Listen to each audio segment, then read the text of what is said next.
Hi my loves, welcome back to my channel.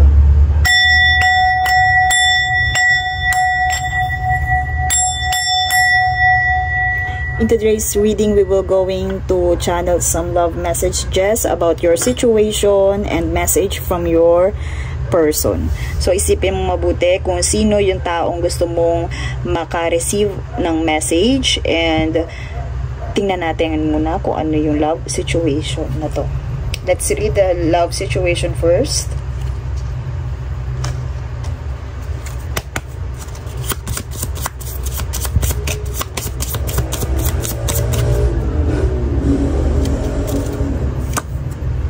Okay, moving physical, location change,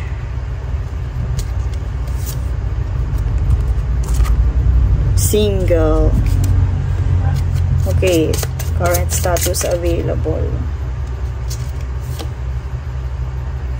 toxic. Okay, so this love situation is about, sabihin natin, changes, moving forward. Maybe ito na yung sign, ito na yung reading. If you sabihin natin, ito ay most of for my collectives, those who are in relationship. Those who are in relationship. Maybe you are currently feeling, diba? Freedom. Freedom is about to give to you or are coming to you. Yes. Sabihin natin medyo mabilis siya kasi nandito yung ating Knight of Swords. Eto, ayan. Okay. This love situation is about, sabihin na natin, my loves, na para ihanda na rin ang iyong sarili. You are dealing with some relationship, unhealthy relationship, or you're dealing with person na toxic, unhealthy, and sabihin natin unhealthy behaviors people. You are dealing with that type of partner. And sabihin natin, andito kasi yung moving. Na maybe, sabihin na natin, ito ay a sign na you are about to free yourself. You are about to move from someone na toxic sa'yo. Maybe ito ay live-in situation na maghihiwalay kayo. And yes, ayun na, frankly to say, yes, nandito yung reading na hiwalayan. And you are about to move on from another location. Nandito din kasi yung awareness. Nandito yung release and surrender. Diba? Kung makikita niyo card na to, nandito maaaring matagal mo na tong pinag-iisipan na hindi mo pagdesisyon ng mabuti, but eto na, single. Nandun ka na sa status na pagiging single. And sabihin natin, pinag-isipan mo to, and ito ay maaaring sa kunyari last week ay hindi mo pa to sukat alakalain, parang kaya mo pa, pagtsatsagaan mo pa yung red flag na to, yung toxic behavior na to, pero bigla mong na-realize yung awareness, bigla mong na-realize yung sabihin nating naging assertive ka, bigla mong na-realize na hindi na to tama, and ngayong week bigla mong pinag-isipan na mag-move on na, or sabihin natin humiwalay na, umiba na ng lugar, ng place, and tanggapin na yung singlehood na pamumuhay.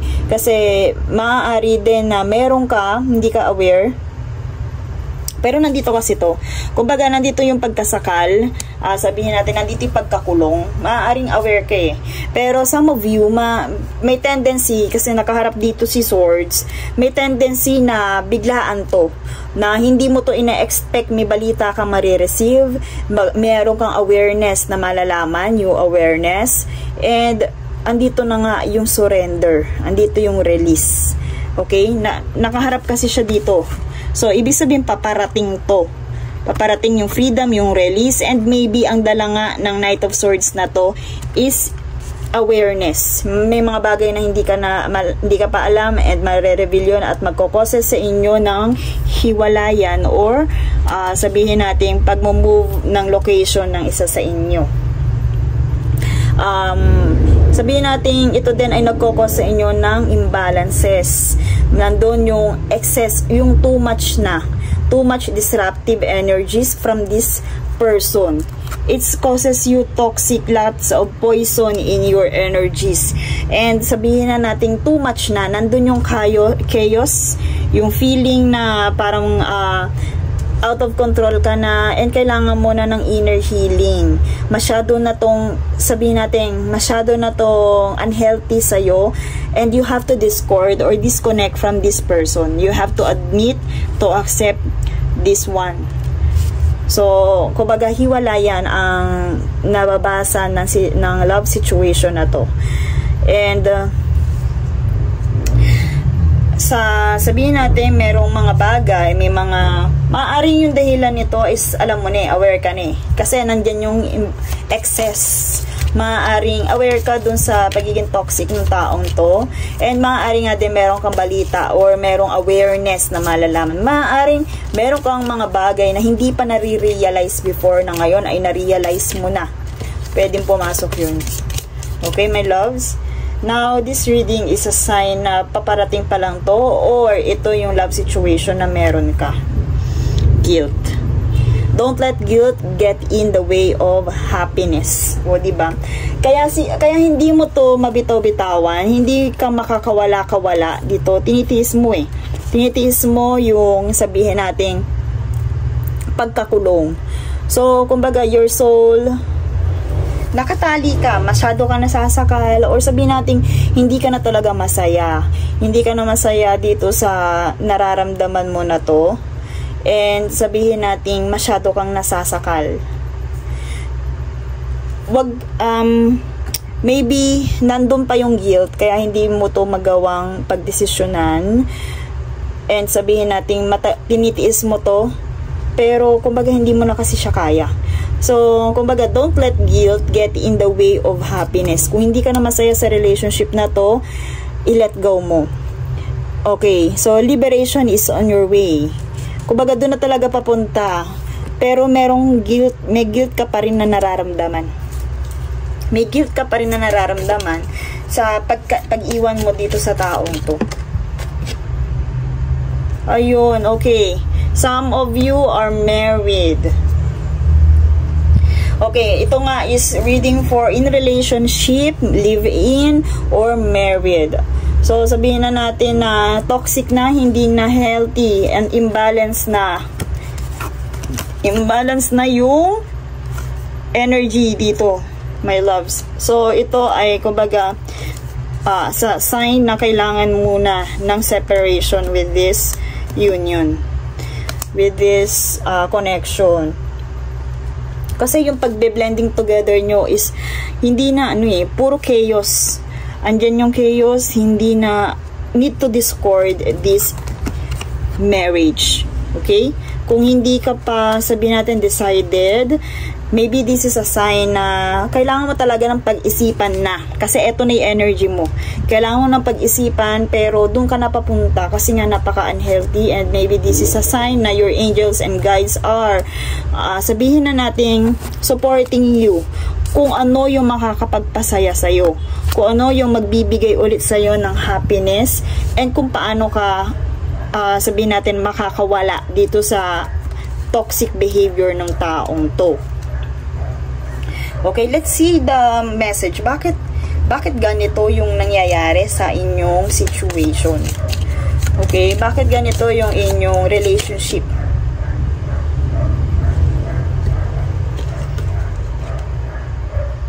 Okay, this person maybe is obsessed. Ayan, obsessed nga. I can't stop thinking about you and I want you. This person maybe nakaramdam ka ng pagiging mahigpit, obsession ng iyong partner, nagkaroon ng chaos. Maybe seloso tong person or selosa.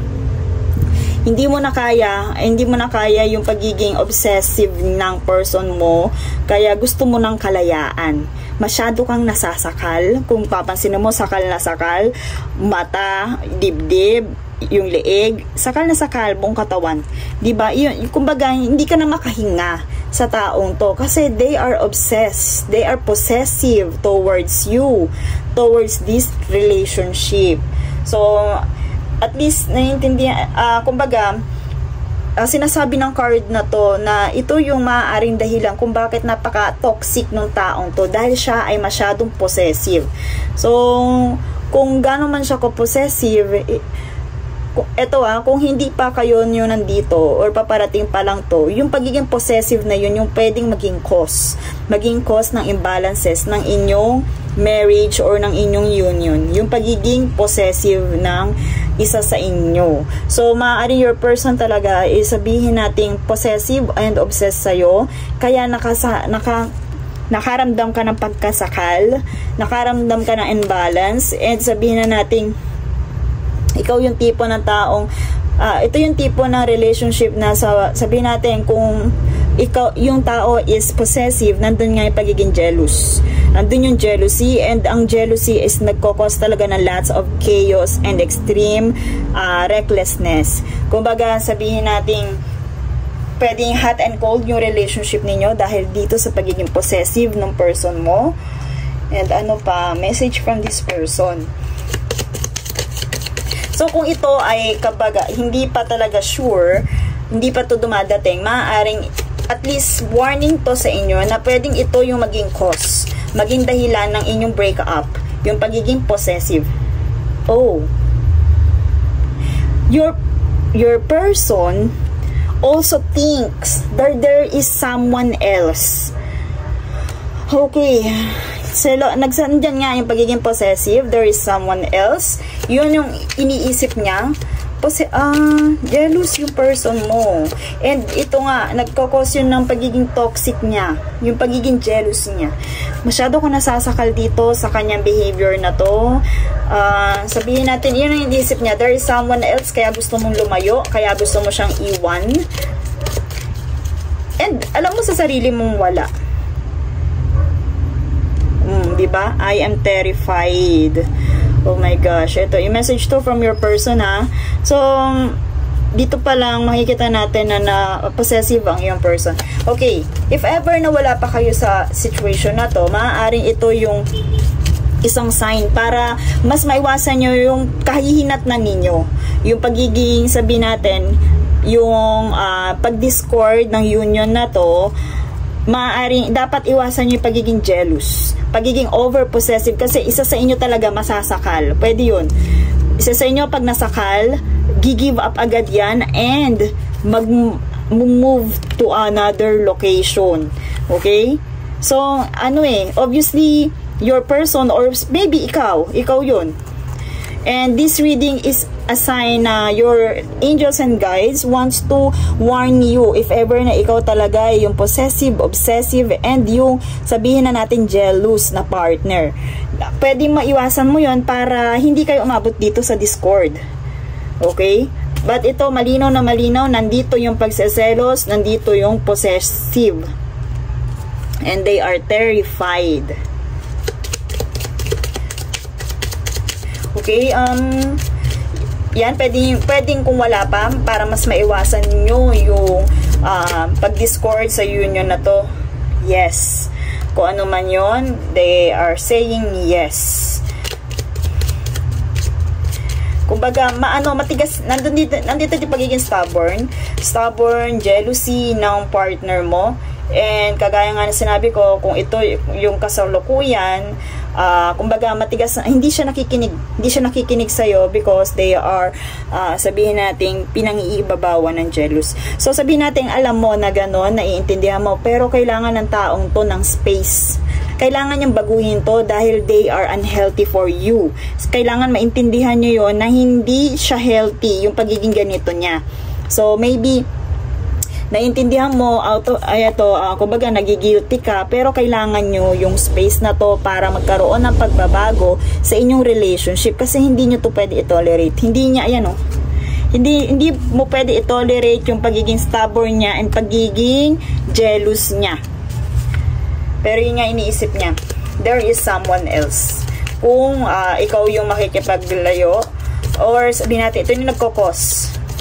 Ito yung nagkokos ng chaos sa inyong relationship. Diba? Do you think about me too? They are overthinker, they are jealous. So, yon ang nagkokos sa'yo ng lots of, sabihin natin imprisonment, and yung limiting beliefs mo. Ito yung nagkokos sa'yo ng pagkakulong. And, yun nga, kung hindi mo na talaga kaya, too much na, and sobrang chaotic, this is a sign na your angels are telling you that don't let guilt get in the way of happiness. Okay? So, love message or love advice from your angels. Kumbaga nagdadalawang isip ka pa bago mo marinig. Pero let's see another message from your person. Ay, hindi. Ito na pala. Message from your angels. Kung nagdadalawang isip ka pa na gawin to, this is one of the sign na maaaring i-push mo na. Kasi baka itong separation na to yung mag-cause sa kanya ng pagbabago, na masyado siyang possessive, na masyado hindi siya naniniwala sa iyo. Hindi siya naniniwala. Kumbaga hindi din tatagal yung ganitong klase na relationship pag masyadong chaotic. Pag ito nararamdaman mo, hindi mo siya, ito na yung tinatawag ng soul mo eh. Gusto mo nang kumawala. Diba? Free yourself.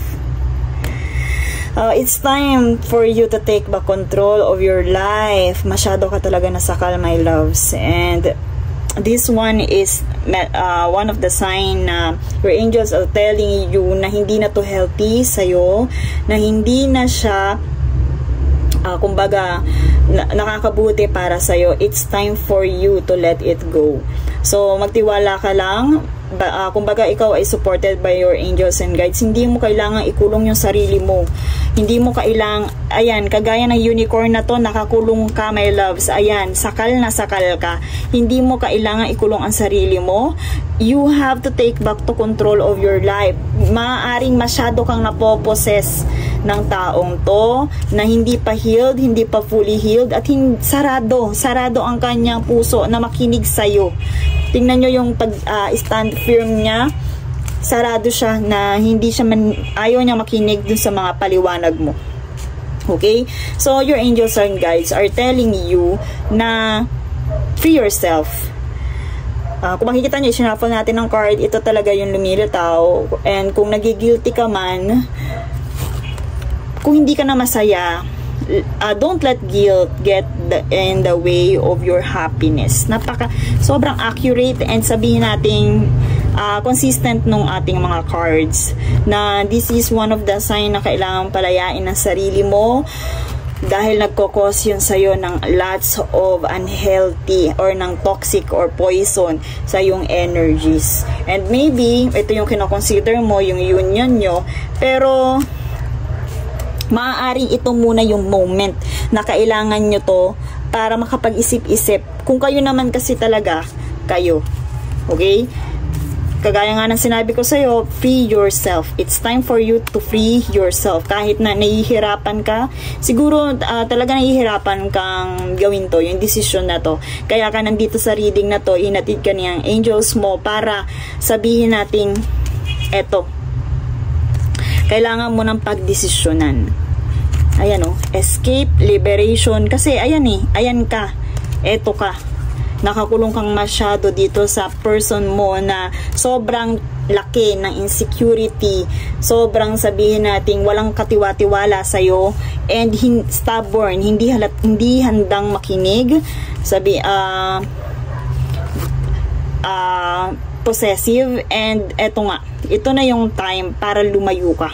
Discord with this connection, my loves. I'm sorry to say, but ito yung sinasabi ng ating reading.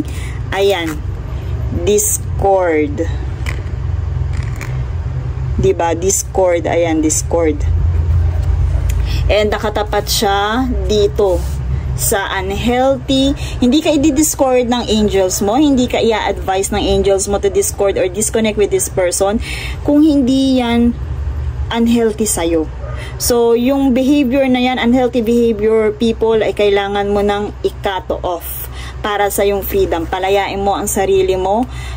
Embrace your, sabihin natin, kung natatakot ka man, embrace your status na pagiging single. Kung natatakot ka man. Kasi nandun, you have to take back control of your life. Okay, my loves? And that's all for this reading. I am sending you lots of healing and strength. I see you in my next one.